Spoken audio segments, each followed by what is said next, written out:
আসসালামু আলাইকুম রহমতুল্লাহি ওবরকাতুহু। সম্মানিত দর্শক, নির্বাচনের যে খেলা একেবারে জমে ক্ষীর হয়ে গেছে।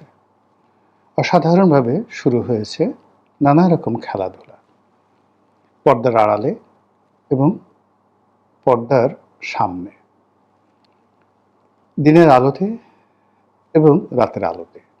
খেলা শুরু হচ্ছে দেশের প্রত্যন্ত অঞ্চলে, যেখানে প্রার্থীরা নির্বাচনের জন্য ঘোরাফেরা করছে।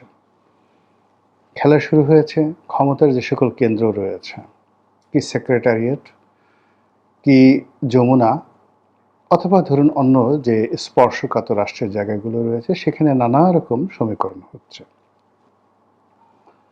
খেলা হচ্ছে রাজনৈতিক দলগুলোর মধ্যে জোট করা না করা নিয়ে।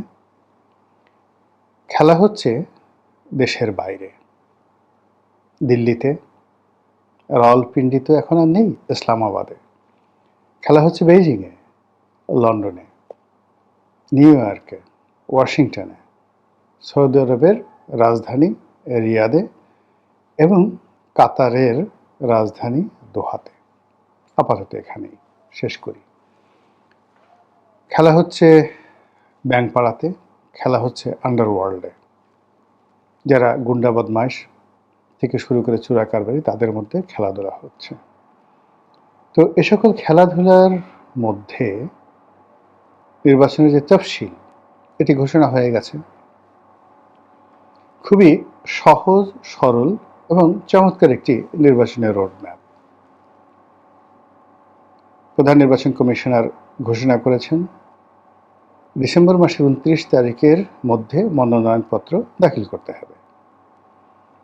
তারপর সেই মনোনয়ন যাচাই বাছাই শেষ করে ফেব্রুয়ারি মাসে যেভাবে প্রথমার্ধে, মানে 15 তারিখের আগে নির্বাচনের কথা প্রধান উপদেষ্টা বলেছিলেন, ঠিক সেইভাবেই একটি তফসিল ঘোষণা করা হয়েছে। যারা সরকারের পক্ষের লোক, তারা নানা রকম মুখ ঝুলিয়ে ঝুলিয়ে বলার চেষ্টা করছেন যে এতদিন যারা নির্বাচন সম্পর্কে নানা নেতিবাচক কথা বলতেন, যারা বলতেন ডক্টর মোহাম্মদ ইউনূস নির্বাচন দেবেন না, তিনি আজীবন ক্ষমতায় থাকবেন, এখন তাদের কি হবে, এখন তারা কি বলবেন, এইরকম পক্ষের যারা লোকজন তারা বলার চেষ্টা করছেন। আর ডক্টর মোহাম্মদ ইউনূসের অধীন কোনো নির্বাচন হওয়া সম্ভব নয়। যদি তিনি একটা নির্বাচন করেন, সেই নির্বাচনটি হবে পৃথিবীর সেরা নয়, সবচেয়ে একটা নিকৃষ্ট নির্বাচন।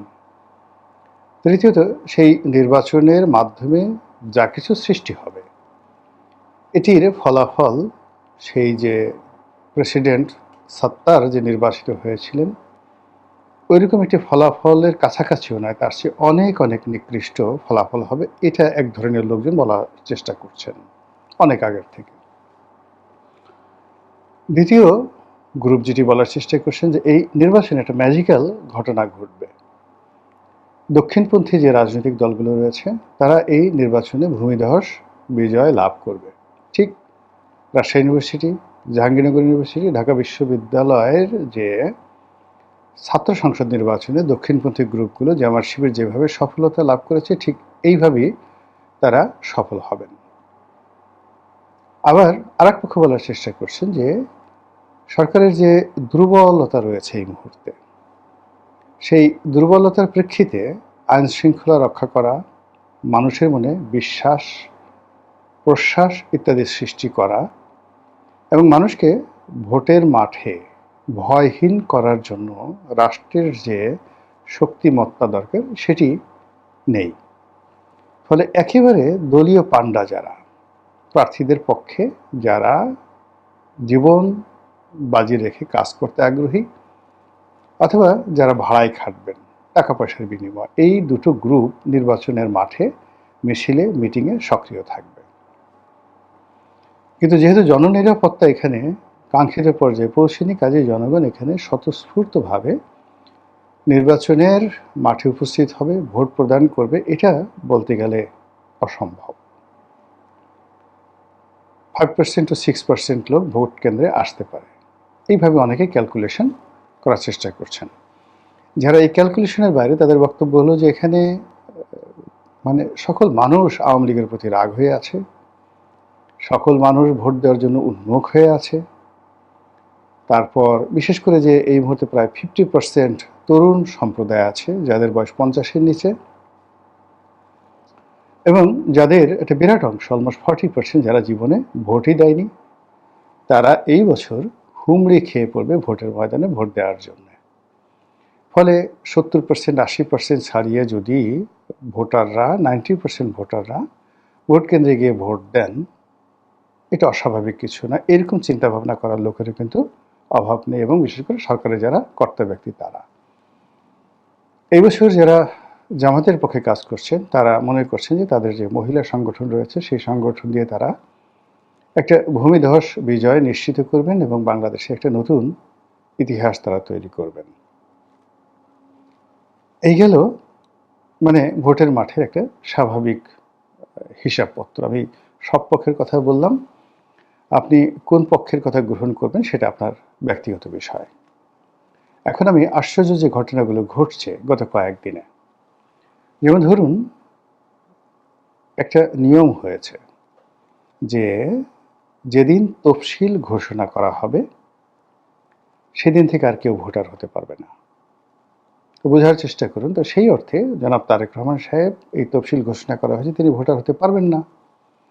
তো তিনি যদি ভোটার হতে না পারেন, প্রধানমন্ত্রী হতে না পারেন, নির্বাচিত হতে না পারেন, তাহলে বিএনপির যে জনজোয়ার, এই জনজোয়ারটা কিভাবে পরিচালিত হবে? সরকার সেটা বুঝছে। বোঝার পরে এইরকম একটা এক্সিস্টিং আইন থাকার পরেও তারা বলছে যে তারেক রহমান সাহেব বিশেষ ব্যবস্থাধীনে তিনি ভোটার হতে পারবেন, লন্ডনে থেকে নির্বাচন করতে পারবেন। মানে বিএনপিকে একটা ফাঁদে ফেলানোর চেষ্টা। বোঝার চেষ্টা করুন, এখন যদি এই কাজটি তারেক রহমান সাহেব করেন, আগামীতে যদি তার প্রার্থিতা নিয়ে, তারপর তার নির্বাচনে জয়লাভ নিয়ে, তার ভোটার হওয়া নিয়ে যে কেউ রিট করে, সঙ্গে সঙ্গে সেই রিটটি গৃহীত হবে এবং পুরো প্রক্রিয়াটি প্রশ্নবিদ্ধ হয়ে যাবে। 2 নম্বর হলো যে এই কাজ যারা করবেন, ইলেকশন কমিশনের যে সমস্ত কাজ করবেন, তাদের পরিণতি গণেশ উল্টে গেলে ঠিক সেরকম হবে যেভাবে সাবেক নির্বাচন কমিশনারদের হয়েছে, কোনো সন্দেহ নেই। তো এক্ষেত্রে বিএনপি কি করতে পারে? বিএনপি সেটি হলো ওই যে আইনটি, সেই আইনটি তারা মানে রদ করার জন্য সরকারকে চাপ প্রয়োগ করতে পারে যে ভোটের একদিন আগেও বা 24 ঘন্টা আগেও যে কেউ ভোটার হতে পারবেন। আর নির্বাচনের তফসিল ঘোষণার পরে মানে যেদিন মনোনয়নপত্র জমা দেওয়ার শেষ দিন, তার আগের দিন পর্যন্ত যে কোনো প্রার্থী ভোটার হয়ে অংশগ্রহণ করতে পারবেন। এরকম বিধিবদ্ধ আইন না করে আগের যে আইন সেটার উপর একটা ধামাচাপা দিয়ে বিএনপিকে একটা ফাঁদের মধ্যে ফেলে দিলে বিএনপি নির্ঘাত নির্বংশ হয়ে যাবে। তো বোঝার চেষ্টা করুন যে কি ফাঁদটা বিএনপির জন্য পাতা হয়েছে। এই গেল এক। 2 নম্বর হলো যে শেখ হাসিনার কথায় কিছু যাকে বলা হয় নতুনত্ব লক্ষ্য করছেন। তিনি তার স্বাভাবিক যে কথাবার্তা তার বাইরে গিয়ে তিনি সেই যাকে বলা হয় বেগম জিয়ার যে অসুস্থতা, এটা নিয়ে তিনি দুঃখ প্রকাশ করেছেন, সহানুভূতি জানিয়েছেন এবং তার মঙ্গল কামনা করেছেন। রাখেন এখন এটা এখানে। দ্বিতীয়ত জনাব তারেক রহমান সাহেব সম্পর্কে মার্কিন যুক্তরাষ্ট্রের যে গোপন দলিল সমূহ, অর্থাৎ 2001 থেকে 2006 পর্যন্ত হাওয়া ভবন সংক্রান্ত যে সকল মানে গোপন দলিল ছিল, সেগুলো এই সময়টিতে হঠাৎ করে উন্মুক্ত করে দেওয়া হয়েছে, ওপেন। এটা আমি একটা নেটে একটা জিনিস পেলাম, এটা আমেরিকান সরকারের পক্ষ থেকে এটা করে দেওয়া হয়েছে। এবং কেন এই সময়টাতে আমেরিকা সেই জিনিসটি করে দিল, এটা হলো 2 নম্বর। 3 নম্বর হলো যে জনাব তারেক রহমান সাহেব ব্যক্তিগতভাবে অনেক দিন তিনি মানে যাকে বলা হয় জামাতের ব্যাপারে উদাসীন ছিলেন, অনেকদিন প্রেমমুগ্ধ ছিলেন এবং অনেকদিন রেজিস্ট ছিলেন। জামাতের ব্যাপারে নেতিবাচক কোনো কথা বলে তার দরবার থেকে কেউ ফিরতে পারত না। অলানে ছাড়েন তিনি ইউটার্ন করেছেন এবং তিনি এবং তার দলের যে সকল নেতাকর্মী জামাতের বিরুদ্ধে বলছেন, এটা বিএনপি রাজনীতির সঙ্গে 180 ডিগ্রি অ্যাঙ্গেলে সাংঘর্ষিক। 2 নম্বর হলো যে দলের মধ্যে যে সকল লোক জামাত বিরোধী এখন তারা দলের কাছে খুবই গুরুত্বপূর্ণ হয়ে উঠেছেন, বিশেষত মুক্তিযোদ্ধা ফজলুর রহমান সাহেব। আর যেখানে স্বয়ং তারেক রহমান সাহেব জামাতের বিরুদ্ধে যে কথাগুলো বলছেন, এটা খুবই কগনিজেন্সে আনতে হবে। 3 নম্বর হলো যে বিএনপি যেভাবে নির্বাচন এবং অন্যান্য বিষয় নিয়ে যাকে বলা হয় গ্রিন সিগন্যাল দিয়েছিল সরকারকে এবং সরকারের প্রশংসায় পঞ্চমুখ এবং ডক্টর মোহাম্মদ ইউনূসকে তাদের একান্ত আপনজন হিসেবে মনে করেছিল। ইদানিং বিএনপি নেতৃবৃন্দের কথাবার্তায় একটা বিরাট গ্যাপ তৈরি হয়ে গেছে। অন্যদিকে এনসিপি কিংস পার্টি, তো তারা যে সকল কথাবার্তা বলছে, তারা ইলেকশন কমিশন সম্পর্কে বা তাদের নিরপেক্ষতা নিয়ে প্রশ্ন করছেন এবং কোনো অবস্থাতেই তারা একটা জোট করার ব্যাপারে হালে পানি পাচ্ছেন না।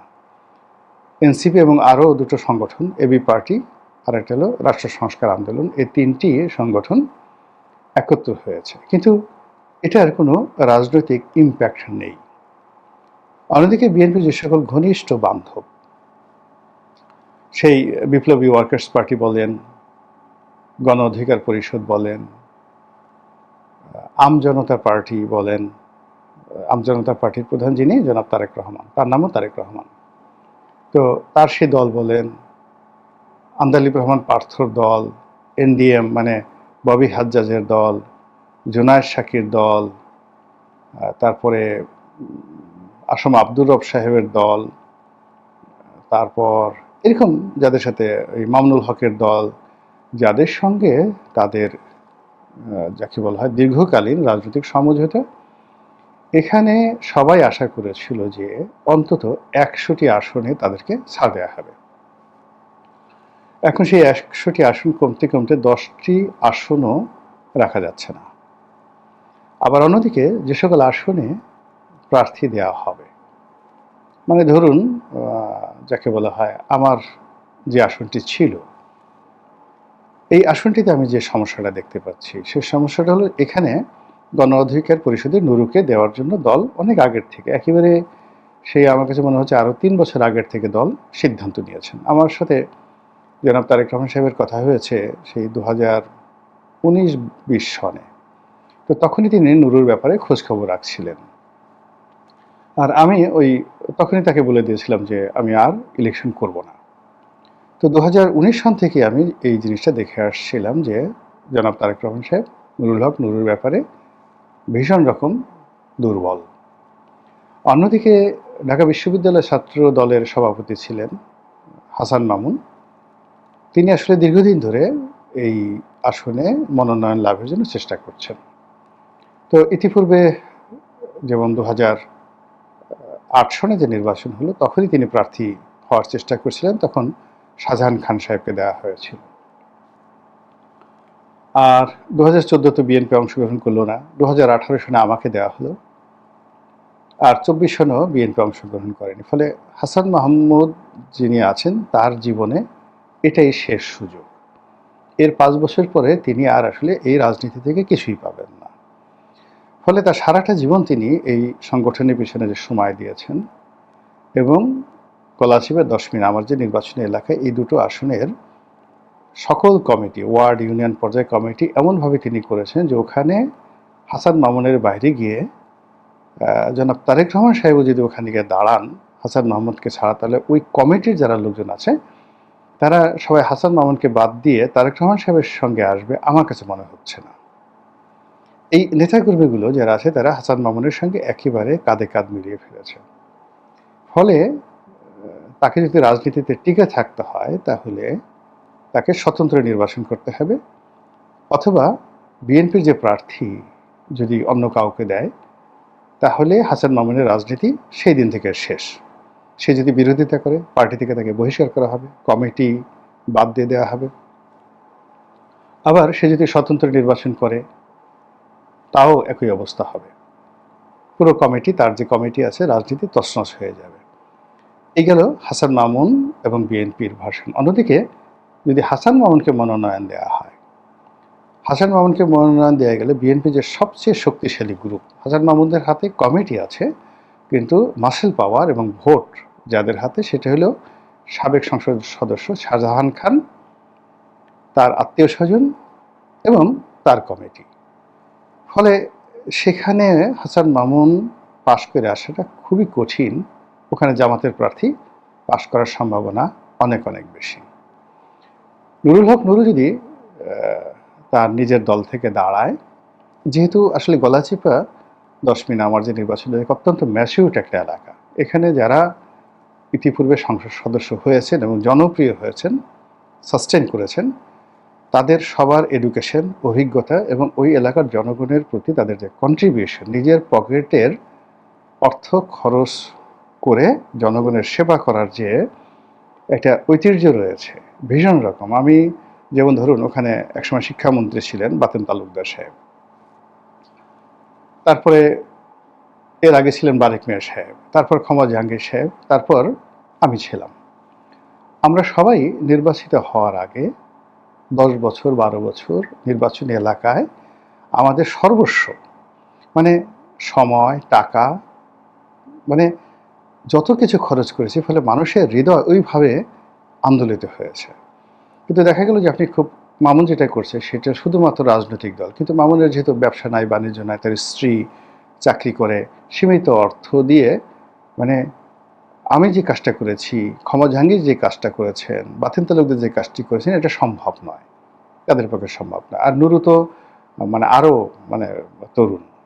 ফলে কি হচ্ছে, কিংবা এই যে এখন শাহ আলম সাহেব যিনি আছেন, তিনি একজন শিক্ষক মানুষ, জামাতের আমির, মানে পাবলিকে 1 কেজি মুড়ি খাইয়েছেন এরকম কোনো নজির নাই। ফলে হয় কি, 3 জন প্রার্থী, সম্ভাব্য 3 জন প্রার্থী, তাদের মধ্যে প্রতিযোগিতা হবে, কিন্তু জনগণের সহানুভূতি, আগ্রহ এবং তারা এমপি হলে এলাকার উন্নয়ন হবে এইরকম বিশ্বাস জনগণের মধ্যে হবে না। ফলে জনগণের ভোটের জামে সেটার পরিবর্তে মারামারি, কাটাকাটি, হানাহানি হবে, এবং যেই এমপি হোক না কেন আলটিমেটলি এলাকার শান্তি হবে না। আমি জাস্ট আমার এলাকাটা সম্পর্কে বললাম, পটুয়াখালী 4টে আসন সম্পর্কে আমি ঠিক এইভাবে নিরপেক্ষভাবে বলতে পারি। তো কি হচ্ছে যে বিএনপির যারা জোট সঙ্গী, তারা যেহেতু নিজেদের প্রতীকে লড়াই করছে, ওখানে অনেক জায়গা থেকে দিকে বিএনপির নেতাকর্মীর দ্বারা তারা ধাওয়া খেয়ে আসছে। কোনো জোট সঙ্গীরই এত শক্তি নাই যে বিএনপির প্রার্থীকে চ্যালেঞ্জ জানিয়ে বাপের বেটার মতো এলাকাতে দাঁড়িয়ে থাকবে। এই শক্তিটা কারোর নেই, কোথাও নেই।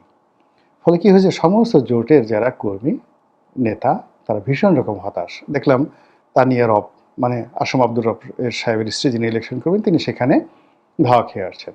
ঢাকাতে আন্দালিব রহমান পার্থ, তার অবস্থাও ভালো না, ববি হাজ্জাজের অবস্থাও ভালো না, জুনায়েদ সাকি ধাওয়া খেয়ে আসছেন। এইরকম ঘটনা কিন্তু অহরহ ঘটছে। তো এই ঘটনা সময়ের মধ্যে ঢাকা বিশ্ববিদ্যালয়ের এক শিক্ষক সিরিয়াসভাবে লাঞ্ছিত হলেন। আইনশৃঙ্খলা আজকের দিন পর্যন্ত প্রতিদিনই অবনতি হচ্ছে। বিশ্ববিদ্যালয়গুলো এবং বিভিন্ন প্রতিষ্ঠান থেকে নানা রকম যে সকল কথাবার্তা শোনা যাচ্ছে, তাতে মনে হচ্ছে যে নির্বাচন সংক্রান্ত যে খেলাধুলা, এখনও আরও অনেক কিছু বাকি আছে। মহান আল্লাহ আমাদের সবাইকে হেদায়েত দান করুন এবং হেফাজত করুন। আসসালামু আলাইকুম ওয়া রাহমাতুল্লাহি ওয়া বারাকাতুহু।